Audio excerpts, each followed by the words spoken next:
മാതൃഭൂമിക്കാർ എന്നോട് സമീപിച്ചിരുന്നു. മാതൃഭൂമിയിലെ ശശീന്ദ്രൻ ഞാനും ഒക്കെ വളരെ അടുത്ത് എത്രയോ കാലമായ ബന്ധമുള്ള ആളാണ്. അദ്ദേഹം തന്നെ എന്നോട് പറഞ്ഞിരുന്നു ഞങ്ങൾ പ്രസിദ്ധീകരിക്കാം. ഞാൻ അദ്ദേഹത്തോട് പറഞ്ഞത് ഇതേ മറുപടിയാണ്. അങ്ങനെയുള്ള ഒരു പുസ്തകം എന്തടിസ്ഥാനത്തിലാണ് ഇല്ലാത്ത കഥകൾ എഴുതി ചേർത്ത് തെരഞ്ഞെടുപ്പ് ദിവസം പ്രക്ഷേപണം ചെയ്തത്? ആസൂത്രിതമായിട്ടുള്ളൊരു പദ്ധതിയാണത്. അത് തെരഞ്ഞെടുപ്പിനെ അലങ്കോലപ്പെടുത്തുക, അതുവഴി പാർട്ടിയെ പരാജയപ്പെടുത്തുക, ഇടതുപക്ഷ മുന്നണിയെ പരാജയപ്പെടുത്തുക, അതുവഴി പാർട്ടിക്കകത്തും പുറത്തും എന്നെ ഇടിച്ച് തകർക്കുക. ഇത് ആസൂത്രിതമായൊരു ഗൂഢാലോചനയാണ്. ഇത് പാർട്ടി എനിക്ക് നേരെ നടക്കുന്ന ആക്രമണം പാർട്ടിയെ തകർക്കാനുള്ളതാണ്. എന്നോട് വ്യക്തിപരമായിട്ട് എന്തെങ്കിലും വിരോധം തോന്നേണ്ട കാര്യമില്ല. ഞാൻ പാർട്ടിയുടെ ഭാഗമാണ്. അതുകൊണ്ട് കമ്മ്യൂണിസ്റ്റ് പാർട്ടി മാർക്സിസ്റ്റിനെ ആക്രമിക്കാൻ പാർട്ടി നേതൃത്വത്തെ ആക്രമിക്കുക എത്ര കാലമായി തുടങ്ങിയിട്ട്? എനിക്ക് തന്നെ ഇവിടെ എത്രമാത്രം അനുഭവങ്ങളുണ്ട്, എന്തെല്ലാം പറഞ്ഞ് പ്രചരിപ്പിച്ചിട്ടുണ്ട്. എത്ര കാലമായി ഈ മാധ്യമ പ്രചാരണം എന്തിനു വേണ്ടിയിട്ടാണ്? കമ്മ്യൂണിസ്റ്റ് പാർട്ടിയെ മാർക്സിസ്റ്റിനെ ലക്ഷ്യം വെച്ചുകൊണ്ടാണ്, ഇടതുപക്ഷത്തെ ലക്ഷ്യം വെച്ചുകൊണ്ടാണ്. അതുകൊണ്ട് ഇത് ആസൂത്രിതമായിട്ടുള്ളൊരു പരിപാടിയാണ്. ഞാൻ ഒരു കോപ്പിയും ഒരാൾക്കും കൊടുത്തിട്ടില്ല. ഞാൻ മാധ്യമരംഗത്ത് പ്രവർത്തിക്കുന്ന എനിക്കടുത്ത പരിചയവും ബന്ധവുമുള്ള ഒരാളെ വിളിച്ച് ഇതെല്ലാം ഒന്ന് എഡിറ്റ് ചെയ്ത് വാചകശുദ്ധി വരുത്തി തയ്യാറാക്കി വെക്കാൻ പറഞ്ഞു.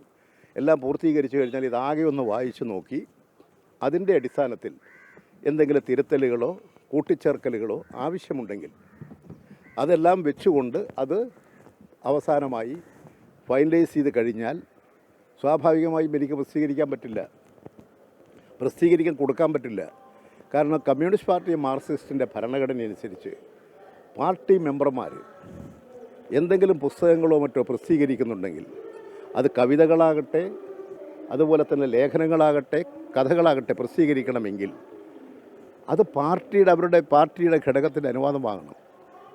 എനിക്കിത് തയ്യാറായി കഴിഞ്ഞാൽ ഇതിൻ്റെ കോപ്പി പാർട്ടി കേന്ദ്ര കമ്മിറ്റിക്ക് കൊടുത്ത് പാർട്ടി കേന്ദ്ര കമ്മിറ്റിയുടെ അനുവാദത്തോടു കൂടി മാത്രമേ എനിക്കിത് പ്രസിദ്ധീകരണക്കാർക്ക് കൊടുക്കാൻ പറ്റൂ.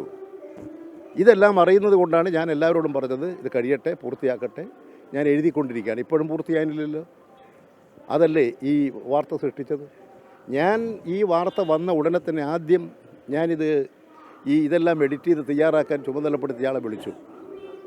അപ്പോൾ അദ്ദേഹം പറഞ്ഞു ഇല്ല, ഞാനിത് വളരെ കൃത്യമായിട്ട് തന്നെയാണ് കൈകാര്യം ചെയ്തിട്ടുള്ളത്. ഇനി ഇത് DC ബുക്സിൻ്റെ ആളോട് ചോദിക്കണം. അയാൾ DC ബുക്സിൻ്റെ ആളെ വിളിച്ചു. അവരോട് പറഞ്ഞു ഞങ്ങളിതൊന്നും അറിയില്ലെന്നാണ് DC ബുക്സിൻ്റെ ആളുകൾ ഈ എഴുതാൻ ഏൽപ്പിച്ച സുഹൃത്തിനോട് പറഞ്ഞത്. എന്നെ വിളിക്കാൻ പറഞ്ഞു അവരോട്. അവരെന്നെ വിളിച്ചു. ഒരു സ്ത്രീയാണ്. ഞാൻ ചോദിച്ചു നിങ്ങളെങ്ങനെയാണ് ഇങ്ങനൊരു വാർത്ത എൻ്റെ പുസ്തകത്തിൻ്റെ പേരിൽ ഇതിൻ്റെ ആമുഖം എഴുതിയിട്ടില്ല, ഇതിനെക്കുറിച്ചിട്ടുള്ള ഒരു കാര്യവും എഴുതിയിട്ടില്ല, അതിൻ്റെ കവർ പേജ് തയ്യാറാക്കിയിട്ടില്ല, എന്തെല്ലാം ഇനിയും ഉൾക്കൊള്ളിക്കണം എന്ന കാര്യങ്ങളെക്കുറിച്ച് ഒന്നൊരു തീരുമാനവും എടുത്തിട്ടില്ല. ഇങ്ങനെയുള്ളൊരു പുസ്തകം നിങ്ങൾ എങ്ങനെയാണ് അതിനകത്ത് ഇന്നതുണ്ടെന്ന് പറഞ്ഞ് പ്രസിദ്ധീകരിച്ചത്? അതുപോലെ നിങ്ങളുടെ ഫേസ്ബുക്ക് പേജിൽ കൊടുത്തിരിക്കുകയാണ് 13-ാം തീയതി 10:30 മണിക്ക് ഞാൻ എഴുതുന്ന പുസ്തകത്തിൻ്റെ പ്രകാശനം. എന്തടിസ്ഥാനത്തിലാണ് DC ബുക്സിൻ്റെ ഫേസ്ബുക്ക് പേജിൽ വന്നത്? ഞാൻ ചോദിച്ചപ്പോൾ അവർ പറഞ്ഞു എനിക്കതൊന്നും അറിയില്ല സാർ, ഞങ്ങൾക്കൊന്നും അറിയില്ല. ഞാൻ പറഞ്ഞു നിങ്ങളുടെ ഇതിൻ്റെ DC ബുക്സിൻ്റെ റിവ്യൂ എവിടെയുണ്ട്? അപ്പോൾ പറഞ്ഞു അദ്ദേഹം ഇവിടെ ഇല്ല, വിദേശത്താണ്. ഞാൻ പറഞ്ഞു നിങ്ങൾ അടിയന്തരമായി അദ്ദേഹത്തോട് എന്നെ വിളിക്കാൻ പറയണം. അരമണിക്കൂറിനുള്ളിൽ എന്നെ വിളിച്ചു. ഞാൻ ചോദിച്ചു നിങ്ങളുടെ ഇങ്ങനെ ഒരു വാർത്ത വന്നിട്ടുണ്ടല്ലോ, എവിടെ നിന്നാണ് നിങ്ങൾക്ക് ഈ വാർത്ത കിട്ടിയത്? അപ്പോൾ അദ്ദേഹം പറഞ്ഞു സാർ ഞാൻ വിദേശത്താണ്, ഞാനൊന്നും അറിയില്ല, ഷാർജയിലാണ്, ഞാൻ അന്വേഷിച്ചിട്ട് പറയാം, അന്വേഷിച്ചിട്ട് നിങ്ങളെ വിളിക്കാം. പിന്നെ എന്നെ വിളിച്ചിട്ടില്ല. അപ്പോൾ അതുകൊണ്ട് തികച്ചും ഇതൊരു ആസൂത്രിതമാണ്.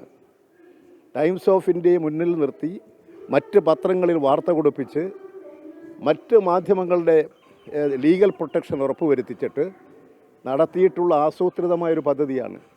ഞാൻ ഇത് സംബന്ധിച്ച് എനിക്ക് ലഭ്യമാക്കാൻ കഴിയാവുന്നിടത്തോളമുള്ള കാര്യങ്ങൾ വെച്ചുകൊണ്ട് ഇതിൻ്റെ ഈ ഗൂഢാലോചനയുടെ കോൺസ്പിറസിയുടെ കേന്ദ്രബിന്ദു, ഈ കോൺസ്പിറസി എവിടെ നിന്ന് വന്നു, എന്താണതിൻ്റെ കാര്യങ്ങൾ എൻ്റെ അറിവ് വെച്ചുകൊണ്ടും എനിക്ക് ബന്ധപ്പെടാൻ പറ്റുന്നവരുമായി ബന്ധപ്പെട്ടുകൊണ്ട് ഞാൻ മനസ്സിലാക്കിക്കൊണ്ടിരിക്കുകയാണ്. മറ്റൊന്ന്, ഇതിന് നിയമപരമായ നടപടി സ്വീകരിക്കണം. അതുകൊണ്ടാണ് ആ ദിവസം അപ്പോൾ തന്നെ ഒരു മണിക്കൂറിനുള്ളിൽ തന്നെ ഞാൻ DGPയോട് പറഞ്ഞു. DGPക്ക് ഞാൻ പരാതി എഴുതി തയ്യാറാക്കി തിരുവനന്തപുരത്ത് കൊടുത്തു. അത് കഴിഞ്ഞിട്ട് ഞാൻ അഡ്വക്കേറ്റ് വിഷൻ മുഖാന്തരം ഒരു നിയമവശം ലീഗൽ നോട്ടീസ് ഡി സി ബുക്സിന് അയച്ചിട്ടുണ്ട്. ഇതെല്ലാം നിയമപരമായി പരിശോധിക്കണം. ഇത്തരത്തിലുള്ള സംഭവങ്ങൾ ഉണ്ടാകാൻ ഒരു തരത്തിലും അനുവദിക്കാൻ പാടില്ല. ഇത് ക്രിമിനൽ കുറ്റമാണ്, തെറ്റായിട്ടുള്ള നടപടികളാണ്. അതുകൊണ്ട് ഇത്തരമൊരു നടപടികൾ നമ്മുടെ മാധ്യമരംഗത്തൊന്നും ഇതിനു മുമ്പ് കണ്ടിട്ടില്ലാത്തതാണ്. സാധാരണ പുസ്തക പ്രസാധകന്മാർ ഉയർന്ന നിലവാരം പുലർത്താറുണ്ട്. ഇതെല്ലാം ഇവിടെ ദുർബലപ്പെടുത്തുകയാണ് ചെയ്തിട്ടുള്ളത്. ശക്തമായിട്ടുള്ള നടപടികൾ ഇതിൻ്റെ ഭാഗമായിട്ടുണ്ടാകണം എന്ന് തന്നെയാണ് ഞാൻ ആവശ്യപ്പെട്ടിട്ടുള്ളത്. അത് സംബന്ധിച്ചുള്ള കാര്യങ്ങൾ ഇപ്പോൾ അന്വേഷിക്കുന്നുണ്ട്. എൻ്റെ അടുത്ത് വന്നിരുന്നു അന്വേഷണ ഉദ്യോഗസ്ഥന്മാർ. ഞാൻ എല്ലാ കാര്യങ്ങളും അവരോട് പറഞ്ഞിട്ടുണ്ട്. ഞാനത് മനസ്സിലാക്കി കഴിഞ്ഞാൽ എനിക്ക് സംശയത്തിൻ്റെ നിഴലിൽ നിർത്തിക്കൊണ്ട് ഒരു കാര്യവും പറയാൻ പറ്റില്ല. വസ്തുതാപരമായിരിക്കണം, വസ്തുനിഷ്ഠമായിരിക്കണം, എല്ലാം സത്യമായിരിക്കണം. അതുകൊണ്ട് ഞാൻ ആ കാര്യങ്ങളെക്കുറിച്ചിട്ടുള്ള എൻ്റെ കഴിവും മറ്റ് പലരുടെയും സുഹൃത്തുക്കളുടെയും ഒക്കെ കഴിവുകൾ ഉപയോഗിച്ചുകൊണ്ട് ഇതിൻ്റെ ഉറവിടം കണ്ടെത്താൻ നടപടികൾ സ്വീകരിക്കാൻ ഇതൊരു ഗൂഢാലോചനയാണ്, ആസൂത്രിതമായ ഗൂഢാലോചനയാണ്. ഇടതുപക്ഷത്തെ തകർക്കാൻ, കമ്മ്യൂണിസ്റ്റ് പാർട്ടി മാർക്സിസ്റ്റിനെ തകർക്കാൻ, എന്നെ പാർട്ടിക്കകത്തും പുറത്തുമൊക്കെ ദുർബലപ്പെടുത്താൻ, അതുവഴി പാർട്ടിയെ കൂടുതൽ ദുർബലപ്പെടുത്താനുള്ള ആസൂത്രിതമായ നീക്കമാണ് ഇതിൻ്റെ പിന്നിൽ ഉണ്ടായിട്ടുള്ളത്. ശരി. ഞാൻ